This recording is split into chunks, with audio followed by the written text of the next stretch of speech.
ಎಲ್ಲರಿಗೂ ನಮಸ್ಕಾರ. ನಾನು ನಿಮ್ಮ ಮಮತಾ ಮಾತಾಡ್ತಾ ಇದ್ದೀನಿ. ನೋಡಿ ಜೋಳದ ದೋಸೆ ಮಾಡೋದನ್ನ ನೋಡೋಣ. ಅದಕ್ಕೆ ಒಂದು ಕಪ್ಪು ಜೋಳ ತೊಗೊಂಡಿದ್ದೀನಿ.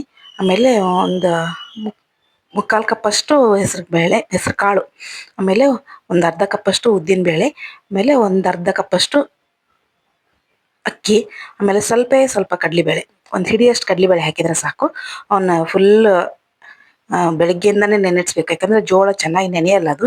ಹಾಗಾಗಿ ಬೆಳಗ್ಗೆಯಿಂದನೇ ನೆನೆಸ್ಬಿಡೋಣ ಜೋಳ ಅದನ್ನೆಲ್ಲ. ಆಮೇಲೆ ಸ್ವಲ್ಪ ಹಾಗೆ ಒಂದು 4 ಒಣಮೆಣಸಿನ್ಕಾಯಿ ಹಾಕ್ಕೋಬೋದು. ನೀವು ಟೇಸ್ಟ್ ಬೇಕಂದರೆ ಹಾಕ್ಕೊಳ್ಳಿ, ಬೇಡ ಅಂದರೆ ಹಾಗೇನೋ ಮಾಡ್ಕೋಬೋದು. ನಿಮಗೆ ದೋಸೆ ಹೆಂಗೆ ಬೇಕು ಹಾಗೆ. ನಾನು ಇದು ರುಬ್ಬಬೇಕಾದ್ರೆ ಸ್ವಲ್ಪ ಬೆಳ್ಳುಳ್ಳಿ, ಒಂದು ಸ್ವಲ್ಪ ಹಸಿ ಶುಂಠಿ ಹಾಕ್ಕೊಂಡಿದ್ದೀನಿ.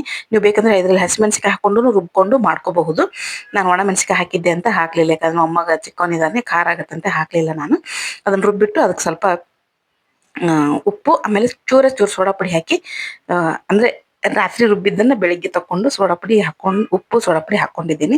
ಹಾಗೆ ಸ್ವಲ್ಪ ಟೊಮೆಟೊ ಒಂದು ಚಟ್ನಿ ಮಾಡೋಣ ಅಂಥೇಳಿ ಹಾಗೆ ಸ್ವಲ್ಪ ಹಸಿಮೆಣಸಿನ್ಕಾಯಿ, ಒಂದು ಈರುಳ್ಳಿ, ಒಂದೆರಡು ಟೊಮೆಟೊ, ಹಾಗೆ ಅದರಲ್ಲೇ ಬೆಳ್ಳುಳ್ಳಿ ಎಲ್ಲ ಹಾಕಿ ಹುರಿದ್ಬಿಟ್ಟು ಇದನ್ನು ಮಾಡಿದೆ. ಅದನ್ನೇ ಮಿಕ್ಸಿ ಮಾಡಿಬಿಟ್ಟು ಚಟ್ನಿ ಮಾಡೋದದು.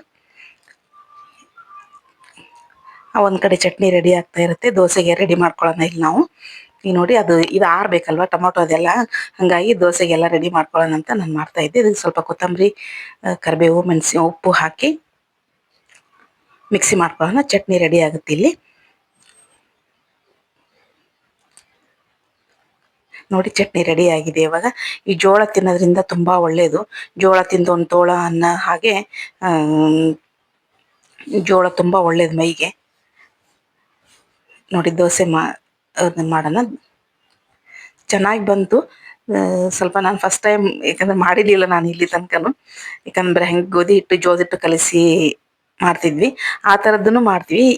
ಈ ಸಲ ಫಸ್ಟ್ ಮಾಡಿದ್ದೀನಿ. ಅದಕ್ಕೆ ಸ್ವಲ್ಪ ಮೆತ್ತಗೆ ಬಂತು.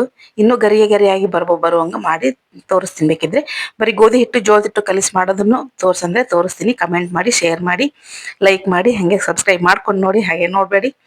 ದೋಸೆ ಟೊಮೊಟೊ ಚಟ್ನಿ ರೆಡಿಯಾಗಿದೆ. ಎಲ್ಲರೂ ಬನ್ನಿ ನಮ್ಮ ಮನೆಗೆ, ದೋಸೆ ಟೊಮೊಟೊ ಚಟ್ನಿ ತಿನ್ನೋಂದ್ರಿ.